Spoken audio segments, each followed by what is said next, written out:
Oke, kita lanjutkan untuk pembahasannya kali ini. Bentar. Oke, transistor Zener constant current source. Jadi ini adalah variasi yang kedua untuk constant current source atau rangkaian current source ini ya. Dia memanfaatkan Zener dan transistor. Untuk pembahasan Zener sudah kita bahas pada beberapa slide sebelumnya atau beberapa video sebelumnya bersamaan dengan slide yang dioda ya, termasuk dioda. Di situ juga dibahas dioda Zener, macam-macam rangkaian dioda Zener juga. Oke, langsung saja di sini. Replacing resistor R2 with a Zener diode. Jadi kita ganti R2 ini dengan dioda Zener yang ada di sebelah kanan ini. Asalnya kan gambar sebelah kiri ini 4.81. Selanjutnya kita modifikasi menjadi 4.83. R2-nya diganti dengan diganti dengan Zener. As shown in figure 4.83, sebagaimana yang kita lihat pada gambar 4.83, kita gunakan Zener, provides an improved constant current source over that of figure 4.81. Jadi akan menghasilkan er, rangkaian current source yang lebih bagus dibandingkan dengan rangkaian current source yang awal menggunakan R2 ini. Lebih bagus yang ini.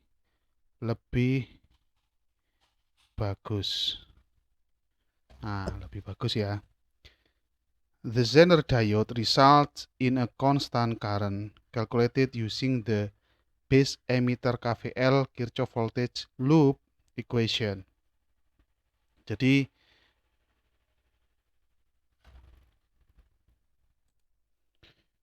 oke, saya lanjutkan. Dioda Zener yang menghasilkan arus konstan itu bisa dihitung. Sebentar. Mana tadi pointernya? Oke, bisa dihitung menggunakan rumus KVL pada loop input atau loop basis emitor. The value of I can be calculated using, jadi nilai I-nya, nilai arus konstannya ini bisa dihitung menggunakan ini ya. I ekuivalen dengan IE, ini sudah wajar ya. I dalam hal ini IC di sini ya. I ekuivalen dengan IE. Sama seperti sebelum-sebelumnya. Sama dengan VZ minus VBE. Sama dengan VZ minus VBE per RE. Nah, dalam hal ini VZ itu sama dengan VB tegangannya. Perlu diingat ini, jangan sampai salah. VZ di sini sama dengan VB. Umpamanya Zenernya 5,1, berarti nanti VB-nya 5,1. Zenernya umpamanya yang dipakai 10 volt, berarti VB-nya 10 volt. Jadi seperti itu, mengikuti tegangan VB ini mengikuti tegangan Zenernya berapa. Nah, seperti itu. Lantas untuk analisa KVL-nya gimana? Kita buat di sini ya. Coba kita buat searah dengan jarum jam. Searah dengan jarum jam di sini. Ingat yang kita gunakan adalah sigma V sama dengan 0 atau KVL. Untuk RE ini positif negatifnya jangan lupa, positifnya di sini, negatifnya di sini karena IE masuk pada sisi atas RE ini. Oke, kita tarik di sini dulu, kita analisa sigma V sama dengan 0. Oke, di sini searah dengan jarum jam ketemu plus VBE ya. VBE, terus ketemu IERE positif plus IERE, selanjutnya ketemu minus VZ. Minus VZ atau minus VB boleh. Minus VZ.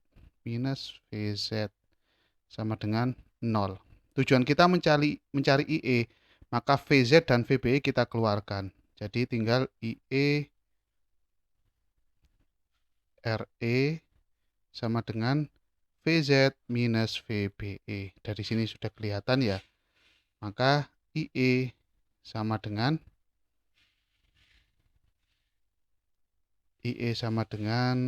VZ minus VBE per RE. Sudah sama. Nah, ini tulisannya terhalang ini kayaknya. Oke, nggak apa-apa ya. Terhalang di sini. Tapi coba kita ini aja, kita bahas. Untuk rumusnya sudah ketemu, IE sama dengan I, ya konstan current-nya ini, hasil konstan current-nya. Konstan current. Okay, a major point to consider is that constant current depend on the Zener diode voltage. Jadi dalam hal ini, rangkaian constant current source ini,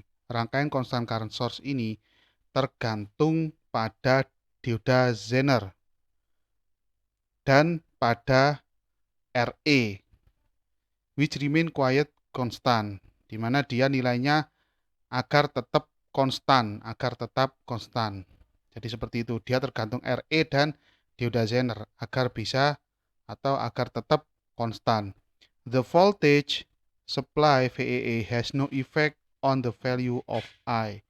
Jadi nilai VEE-nya berapapun, yang penting nanti di atas ini ya, di atas nilai Zener-nya ya. Nilai VEE-nya tidak memiliki pengaruh pada besar kecilnya I. Makanya di sini tidak ada minus VEE. Di rumus I-nya ini, di rumus I ekuivalen dengan IE ini tidak ada variabel VEE. Cuma VZ minus VBE atau VB minus VBE itu saja per RE.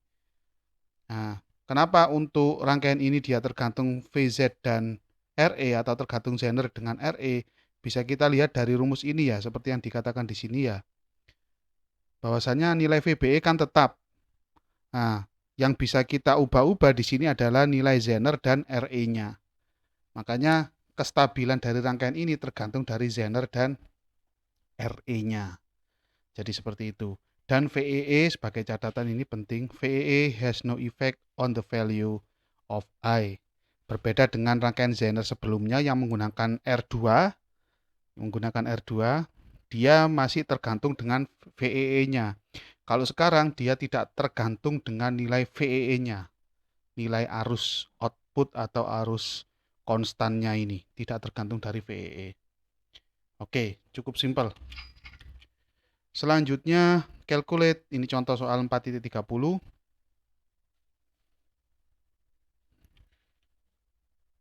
Calculate the constant current I in the figure in the circuit of figure 4.84. Kita punya contoh seperti ini, Zenernya 6,2 volt, positif negatifnya. Di sini ada VZ ya.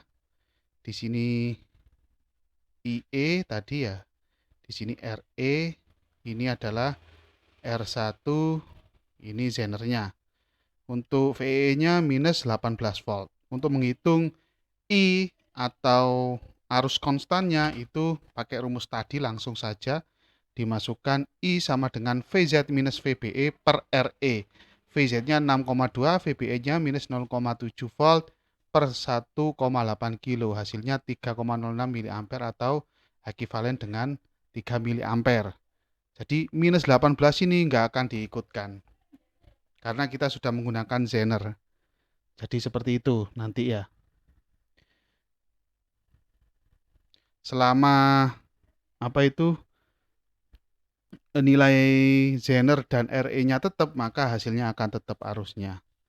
Walaupun nilai VEE-nya ini dirubah-rubah, umpamanya jadi minus 22, jadi minus 30, maka nilai arus I, arus konstannya akan tetap 3 mA.